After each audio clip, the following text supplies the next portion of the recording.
Civics 101 is supported in part by the Corporation for Public Broadcasting. George Floyd!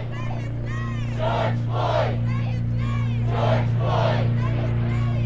The president has made clear that what we are seeing on America's streets is unacceptable. Violence, looting, anarchy, lawlessness are not to be tolerated. Plain and simple. These criminal acts are not protest, they are not statements, these are crimes that harm innocent American citizens.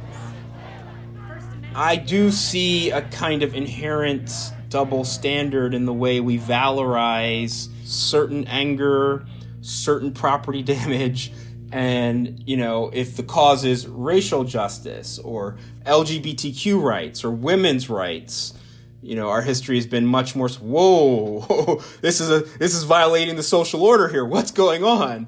Like, oh my God, they've kicked in a Nordstrom's. We teach literally kindergartners about the Boston Tea Party. This is Alvin Tillery. He's the director for the Center for the Study of Diversity and Democracy at Northwestern University. And I research social movements and leadership, and I've been writing about the Black Lives Matter movement with hopes that some of my research can help them succeed. I'm Nick Capodice. I'm Hannah McCarthy. And this is Civics 101, the podcast refresher course on the basics of how our democracy works. And since we are in the midst of the largest nationwide protest I've seen in my lifetime, we wanted to call Alvin to tell us about it, about protest, what it is, what it does, and has done throughout our country's history. Now, in terms of what it is, at its most basic level, it's people expressing their disapproval of something, right? Yes, and did you happen to see the thing Sesame Street put up this week of Elmo trying to add? Did you see that? I did see that. Elmo doesn't understand. What's a protest? A protest is when people come together to show they are upset and disagree about something. They want to make others aware of the problem.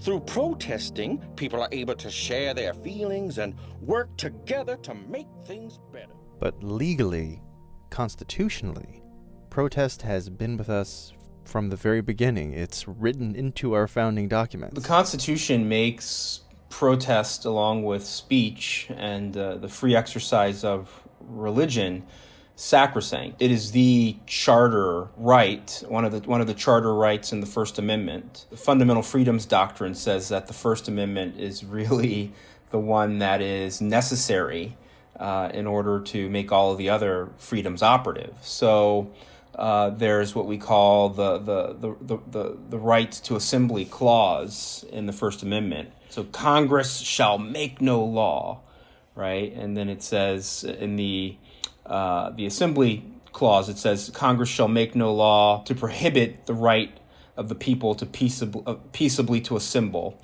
and to petition the government for a redress of grievances. Now, some people separate that and say that there are two clauses, the petition clause and the peaceable assembly clause, but I always saw them as kind of one clause. I haven't heard of the petition clause. What's the difference between protest and petition? So petition is writing to your government, sort of expressing yourself to your government.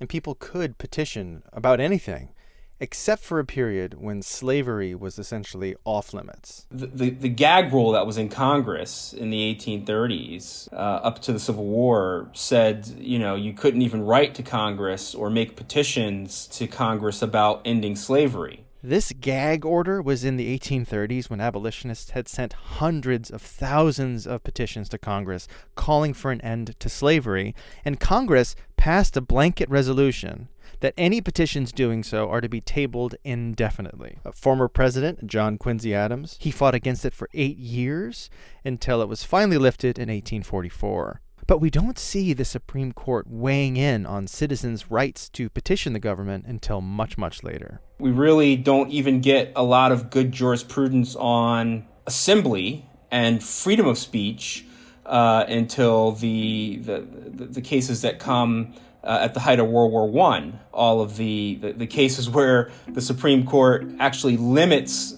freedom of speech in order to protect government interests.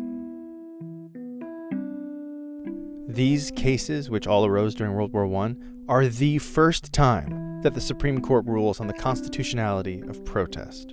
The big three are Schenck v. U.S., that's where Charles Schenck was arrested for handing out pamphlets that criticized the draft. The next one's Gitlow v. New York, where the court decided Benjamin Gitlow's pro-communism manifesto was not protected speech.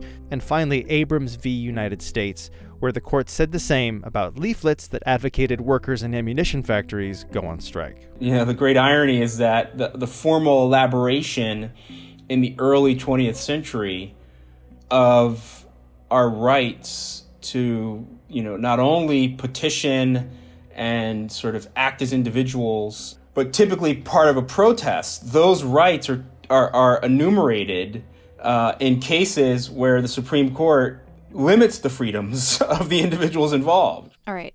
So I've got this. That's how the court started to rule against the rights of protesters.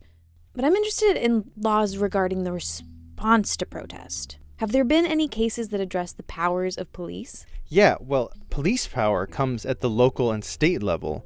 So many of these cases began with police action, and then the issue at stake rose through the court system to the Supreme Court. So what are the big cases where constitutional right to protest was protected?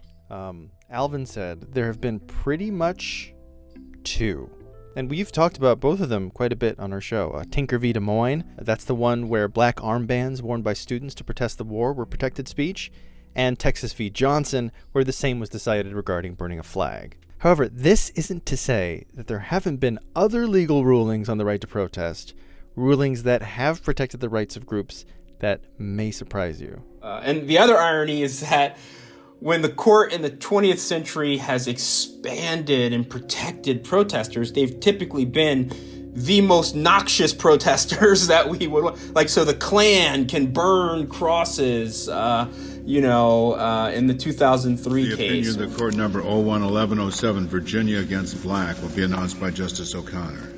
The act of burning a cross may mean that the person is engaging in constitutionally proscribable intimidation, or it may mean only that the person is engaged in core political speech. The prima facie provision... And it's not just one case. It's not just Virginia v. Black in the early 2000s. Protest by the KKK specifically was protected in Brandenburg v. Ohio in 1969. In the Brandenburg v. Ohio case, the Supreme Court says the 14th Amendment does not draw down or limit the ability of the Klan to advocate violence at its rallies, right? Unless they are going to, say, let's go and lynch black people now, or let's go and burn the police station down now, right?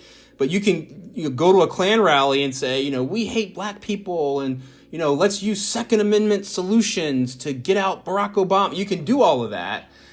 Thanks to the Brandenburg case. So I want to, if we can, get back to something Alvin mentioned at the very beginning, and that's that politicians and the public alike are calling for nonviolent protest and referencing the work done by Martin Luther King Jr. and Rosa Parks. Yeah, so when we talk of peaceful protest, Alvin shared his polling data with me, and he said the numbers of those who oppose the current Black Lives Matter protests are nearly identical with those who opposed NFL player Colin Kaepernick's demonstrably nonviolent action of kneeling during the national anthem to protest the treatment of minorities. Certainly many people would agree that it's very American to protest, and it's a part of our freedom. There's a difference between a protest and a disrespectful protest. All right? There's a difference, and everybody should know that.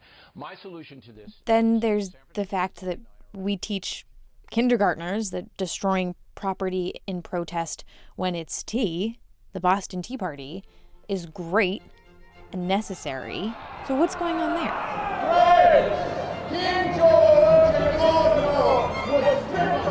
Do you know the modern-day value of that tea that was dumped in the harbor? No.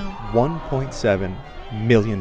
First thing I'll say is that, attacking British authority by destroying property was a very common way that the colonists protested. The Tea Party in Boston Harbor is interesting because they dress as Native Americans because they want to hide their identity. So they don't even do it in their own under their own identities. They hide under the guise of indigenous people, which, if you know anything about indigenous history in Massachusetts, it's absolutely preposterous. They'd been sort of decimated by the colonists, 80, 90 years earlier in the Pequot Wars, right? And so, the idea that the indigenous people would have snuck into the harbor to burn tea, right? Or dump tea into the harbor is just preposterous, right? But there was a class element to all of these uprisings, right? These were the working people. These were the Scotch-Irish immigrants. These were Crispus Attucks, the biracial former slaves who were the kind of vanguard of the revolution, right? Sam Adams had organized in the Sons of Liberty to get out and to make these kinds of jarring, disruptive, often violent protests to raise the consciousness of the other colonists who are like, whoa, like, I don't like paying these tea and stamp taxes either, but like, we're still British, man, like, calm down, right? And so this kind of, rallying effect behind property damage is part of what the early organizers hoped to do. Alvin said that there have been, so far in American history, 3 movements that changed our country. The Boston Tea Party, Shays' Rebellion, which began in 1786 over wartime debt and led to our necessity for a new constitution, and finally the long, still continuing civil rights movement, which stretches from early abolitionists to its peak in the 1950s and 60s. Scholars have for a while now been pointing out that there's been lots of violence and there have been a lot of riots that maybe you and I didn't learn about in school for many reasons, one of which is that the victims were not white. Yeah, this is after the Civil War. One of the first that comes to mind is the one that was depicted in the TV series, The Watchmen, the bombing of Tulsa, Oklahoma, 1921. Those are riots that we have forgotten intentionally because they were riots that were done to keep the racial order in place. Those 130, whatever the count is, riots that happened between the Reconstruction and 1945, those were race riots that were done because, again, low status elements were upset. Typically that blacks or Asians, what have you, had violated some imaginary, segregation line in these places, and hundreds of people died in each instance. Right? This is the modal, riot in American history. It's a race riot to destroy, communities of color, typically to seize property. We look what happened in the Greenwood district in Oklahoma, Tulsa, Oklahoma, Wilmington, North Carolina, East St. Louis, Illinois. All right, these are riots that raise these communities. The outsiders, the black, brown, Asian outsiders flee, and then low status whites claim all that property, right? These are redistributions through riotous behavior, right? And so, we don't like to talk much about that. Most Americans think that when you think race riot, you think, oh, what happened in Watts and Newark after Dr. King was assassinated, right? And that's just a drop in the bucket of our history of rioting in this country. These riots against communities of color resulted in their property being taken? Yeah. Taking property was the express purpose of many of these riots. The name for it is whitecapping. I read that between 1880 and 1900, there were 239 documented instances of it. Okay, Nick. You have talked to Alvin about the history and protections and lack of protections around protest. But due to the fact that many Americans are viewing current protests in the context of that long civil rights movement, I wanted to talk to someone intimate with that story. Well, Hannah, I'm a child of the movement, and I say that with a great deal of pride and humility. This is Bakari Sellers. He's a political commentator on CNN. He was the youngest African-American elected official in the nation and he is the author of the recent book, My Vanishing Country. My father got started. His activism was perked at a very young age. He was 10 years old when young Emmett Till was brutally murdered and thrown in the bottom of the Mississippi River. And that picture went viral. You know, we're having this conversation about these images that we're seeing of black bodies that have been killed and brutally lynched right before our eyes. And for him, it was Emmett Till in 1955. And Emmett Till's mother had the strength to allow the world to see what hate, bigotry, and racism had done to her son. Bakari's father is Cleveland Sellers. This is a man who led sit-ins in his hometown of Denmark, South Carolina. He went to Howard University, where he met prominent civil rights organizer Stokely Carmichael, and later worked during Freedom Summer in 1964, when several hundred people went to Mississippi to help to register African American voters. And then he got a phone call that some of his friends had gone missing. And as we're talking about this word that comes up a lot now, allies, I think about allies in history, and I think about Andrew Goodman and Mickey Schwerner and James Chaney. Goodman, Schwerner, and Chaney had come south for Freedom Summer. They were kidnapped and murdered on the project's first day. That's June 21st. My father led search missions into Philadelphia, Mississippi to look for their bodies.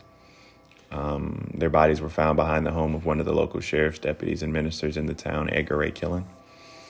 And that was his first indoctrination into the movement. And then he became involved in the most deadly civil rights demonstration this country's ever seen.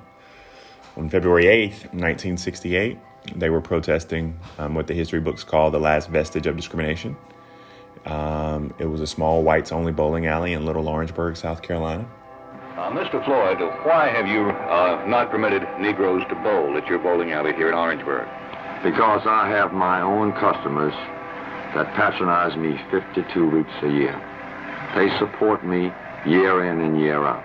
I need no other business. And after they protested, they went back to their campus. I have to stress the fact they went back to their campus. They built huge bonfires, and they couldn't foresee what would happen next. They didn't foresee that South Carolina state troopers would line up along the embankment in front of their campus. They didn't foresee that they would close ranks like they did. They didn't foresee that they would have shotguns loaded with deadly buckshots, and they didn't foresee it would be turned on them with deadly intent. And it's eerie to talk about this now with the backdrop of everything that we have going on in this country today, but state troopers fired shots into the group of students, and it killed 3, Henry Smith, Samuel Hammond, and Delano Middleton. And they wounded my father. He was one of 28 who was wounded. Had a little assault to injury when he got to the hospital. What else do you do to an activist? But they arrested him. They arrested him and charged him with 5 felony counts. All 8 officers were charged. They were all tried. They were all found not guilty. And my father went to trial. They backdated his indictment from February 8th to February 6th. He was charged, tried, and convicted of rioting. He became the first and only one-man riot in the history of this country. But, for me, it's the fact that that story isn't told or remembered that hurts more than anything. We know about Kent State, but we don't know about Orangeburg. And Nick, I have to admit to you, I did not know about Orangeburg until I read Bakari's book. Yeah, no, me neither. And though the officers were acquitted, Cleveland Sellers served 7 months in state prison. So I asked Bakari, coming from this deep history of protest, what he thought were some tools and necessities Civics 101 listeners could use when and if they get involved. I mean, the number one lesson of activism is you never ask for permission. You ask for forgiveness. I'll never forget people were mad, when, we were protesting on airports and stopping traffic. And people were like, man, why don't you protest, in a more considerate fashion? You're like, what? That's not the way protest works, man. I was having this conversation with my wife this morning. I was like, protest is messy. It always is. It's supposed to make civil society uncomfortable. Go block a highway, right? Go make sure people miss their flights. Build unrest, but make sure it's not violent. But, make sure you have that. But before you write a sign and go outside, you have some work to do. Throughout this time, You have to know why you're protesting. You have to know why you're getting involved. I guess if we're doing, kind of a civics 101, I think the first step is trying to figure out why is this purposeful? Why is this meaningful? And why is this something that I should do? I don't want people who don't feel like this is necessary to get involved. I mean, it's not, if you don't feel like it's your struggle or you want to sit on the sideline, that's fine. All Black people didn't march for civil rights. You don't have to get involved. But for me, this is, I don't believe that I can ever be free if we're not all free. And so you have to find out your purpose, which is step one. And then step two, you have to be intentional and purposeful. But what about your civil rights when you're protesting? Is there anything you need to know about what the police can and can't do? Bakari says that that's helpful to know. Yes, absolutely. But he stressed that that is not the most important factor here. You should definitely know your rights, but you should also realize that it can go south really quickly with the mixture that we have in our streets today. With the mixture of armed law enforcement and military and protesters. So I'm telling you all that to say, when you protest, your number one goal should not be to give an officer a legal lesson on the streets. It should be to make it home safely. Knowing your rights is very important. Making it home safely is much more important. Hannah, I saw Bakari on CNN after the killing of George Floyd, and there was so much pain and anger and exhaustion. And he talked about having to have discussions about all of this with his Black children. Did he say anything about this protest and the conversations we're having with our families? Yeah, he did. He had one specific question for all parents. Are you loving my children the same way you love yours? Are you teaching them empathy? Are you teaching them to value our humanity? Those are the type of questions as a country we've never really asked ourselves. And all of these before you hit the streets, right? Like before you go out, these are questions you have to ask yourself first at home to prepare yourself to go out in the world. To be a hero for others, you have to be a hero at home first. I write, one of the lessons my father taught me was that heroes walk among us. And I want to disabuse people of the notion that you have to be a superhero to be a leader. You can be a leader in your own community. You can be a leader in your own church, in your own precinct, in your own neighborhood, your own school, PTA, etc. Right now in this country, you only have two choices. You can either be racist or anti-racist. It doesn't do you any good to sit at home and say, well, I'm not racist, but you need to get out and be on the forefront pushing these things. And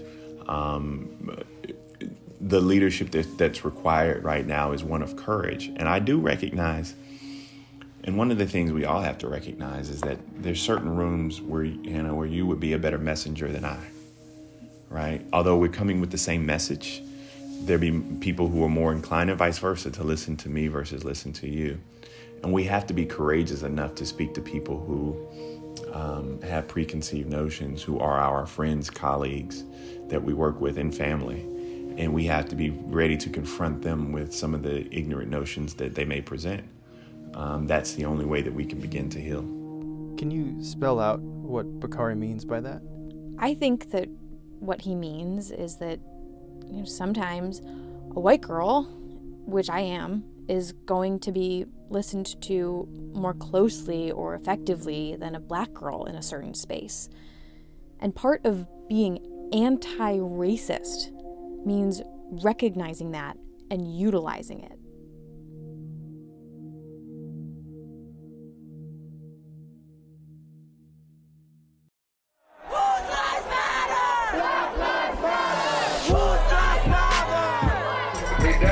To your safety to continue this march, and I'm saying that this is an unlawful assembly.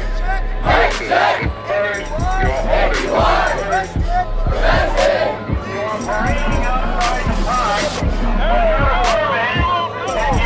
With nearly 300 arrests since August, the protest has become a movement, said to be the largest gathering of Native Americans in modern history.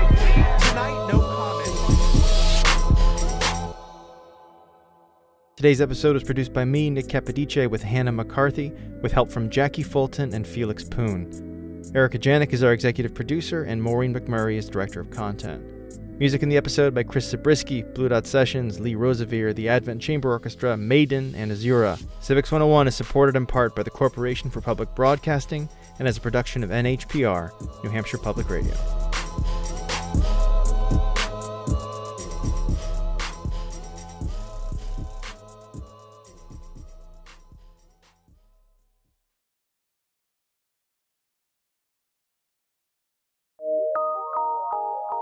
From PRX.